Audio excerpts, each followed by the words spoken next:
இந்திய நிலப்பரப்பின் தோராயமான அட்சரேகை மற்றும் தீர்க்கரேகை நீட்டம் என்ன? ஏ 30, பி 20, சி 40, டி 10. சரியான பதில் ஏ 30. 8 சரியான விடை 30. இந்தியாவின் அட்சரேகை பரவல் 8.4 முதல் 37.6 வரை மற்றும் தீர்க்கரேகை பரவல் 68.7 முதல் 97.25 வரை ஆகிய இரண்டிற்கும் இடையிலான வித்தியாசம் தோராயமாக 30 டிகிரியாகும். ஆஸ்திரேலியாவின் வெப்ப பாலைவன காலநிலை பகுதியில் ஆண்டு மழையளவு எவ்வளவு? ஏ 50 செயுமிக்கு மேல், பி சுமார் 100 சென்டிமீட்டர், சி 25 சென்டிமீட்டர் முதல் 50 சென்டிமீட்டர் வரை, டி 25 செயுமிக்கும் குறைவு. சரியான பதில் டி 25 செயுமிக்கும் குறைவு.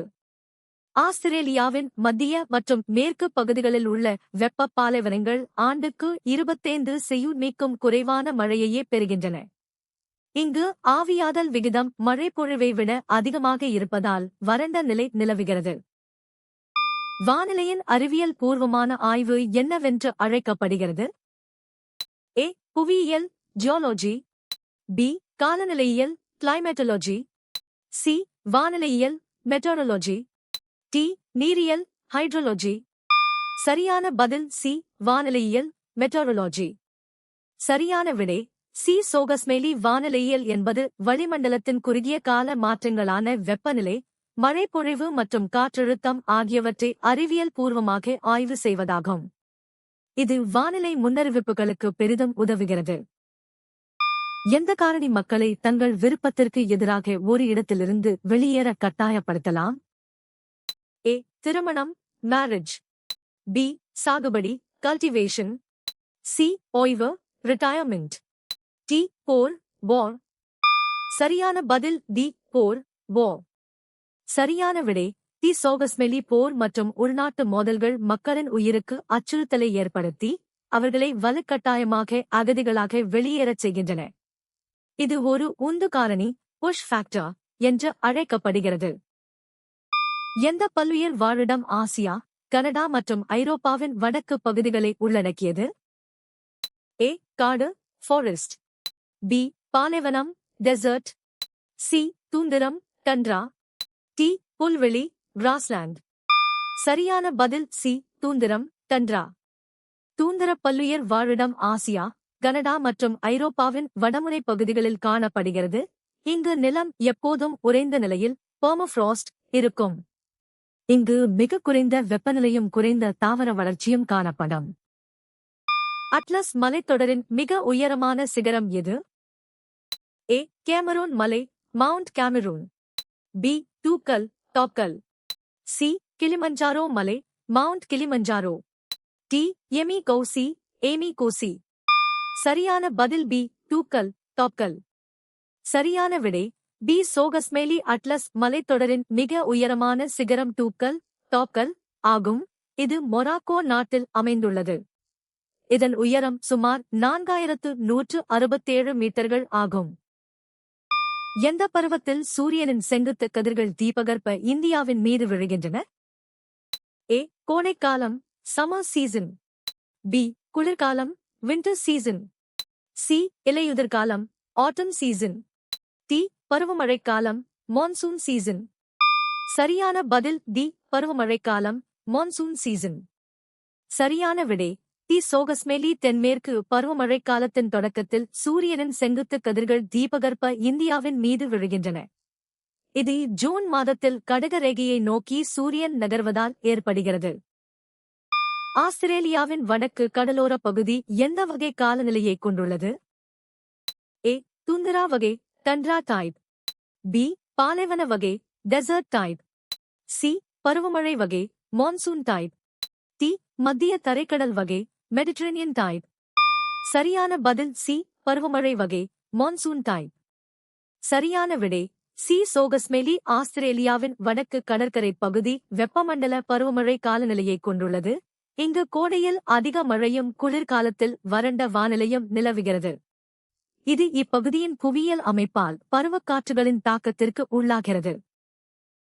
இந்தியாவில் முதல் கால்நடை கணக்கெடுப்பு எப்போது நடத்தப்பட்டது?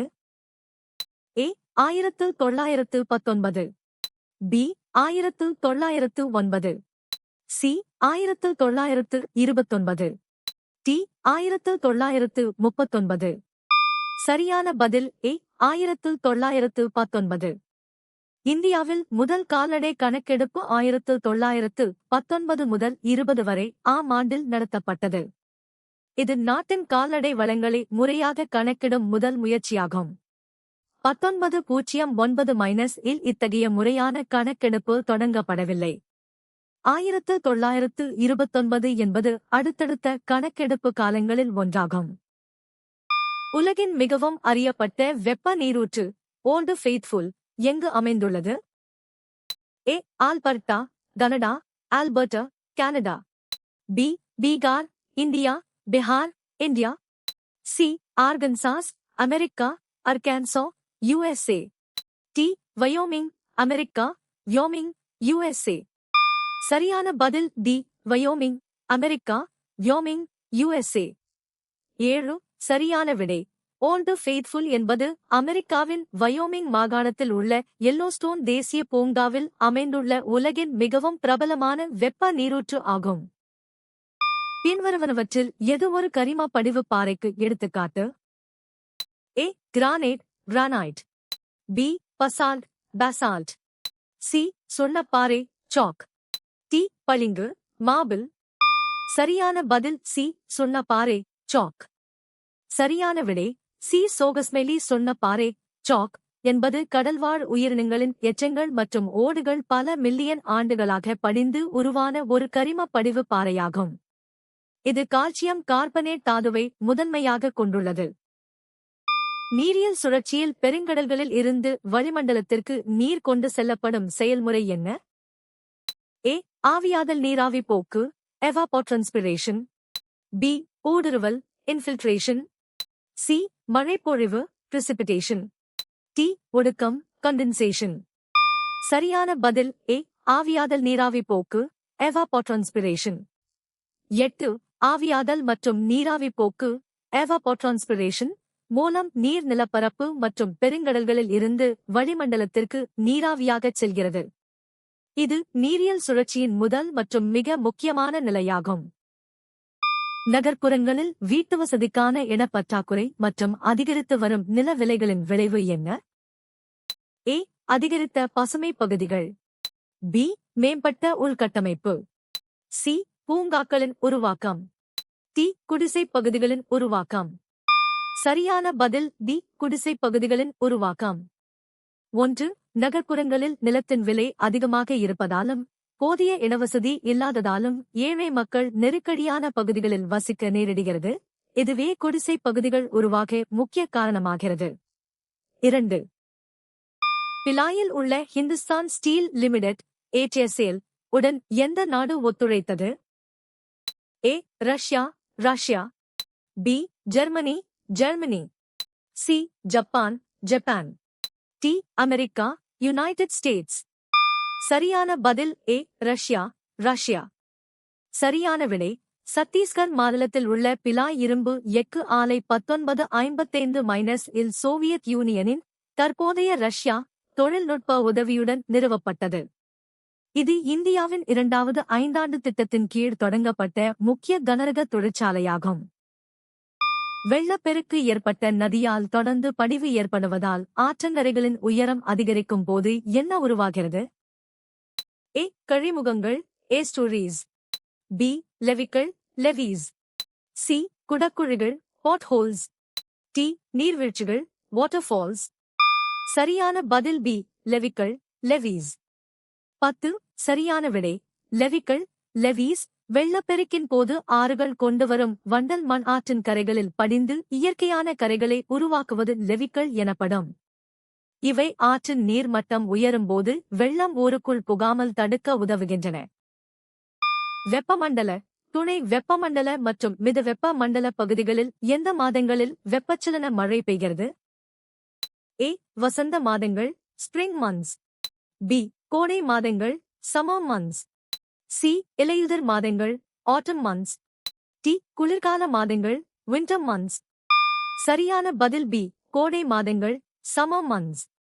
சரியான விடை பி. சோகஸ்மேலி. கோடை காலத்தில் சூரிய வெப்பம் அதிகமாக இருப்பதால் காற்று வெப்பமடைந்து மேலே உயர்ந்து குளிர்ந்து மழையாக பொழிகிறது. இது வெப்பமண்டல பகுதிகளில் ஆண்டு முழுவதும் மதிய வேளைகளிலும் மற்ற மண்டலங்களில் கோடை காலத்திலும் நிகழ்கிறது.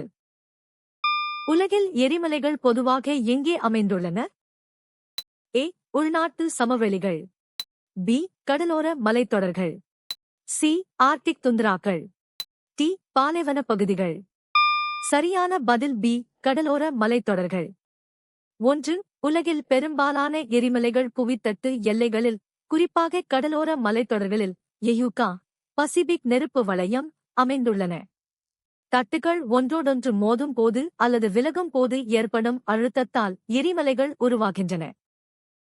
எந்த ஆறு மோயார் பீடபூமியை மைசூர் பீடபூமியிலிருந்து பிரிக்கிறது? ஏ. பவானி, பவானி. பி. மோயார் ஆறு, Moyar river. C. Noyyal, Noyyal. D. Amaravati, Amaravati. சரியான பதில் பி. மோயார் ஆறு, மோயார் ரிவர். சரியான விடை மோயார் ஆறு. இந்த ஆறு நீலகிரி மற்றும் கர்நாடக எல்லைப் பகுதிகளில் பாய்ந்து மோயார் மற்றும் மைசூர் பீடபூமிகளை பிரிக்கிறது. ஏ. பவானி ஆறு இப்பகுதிக்கு தெற்கே பாயும் காவிரியின் துணை ஆறாகும். சி. நொய்யல் ஆறு கொங்கு மண்டலத்தில் பாயும் ஒரு ஆறாகும். நீங்கள் எத்தனை சரியாக பதிலளித்தீர்கள்?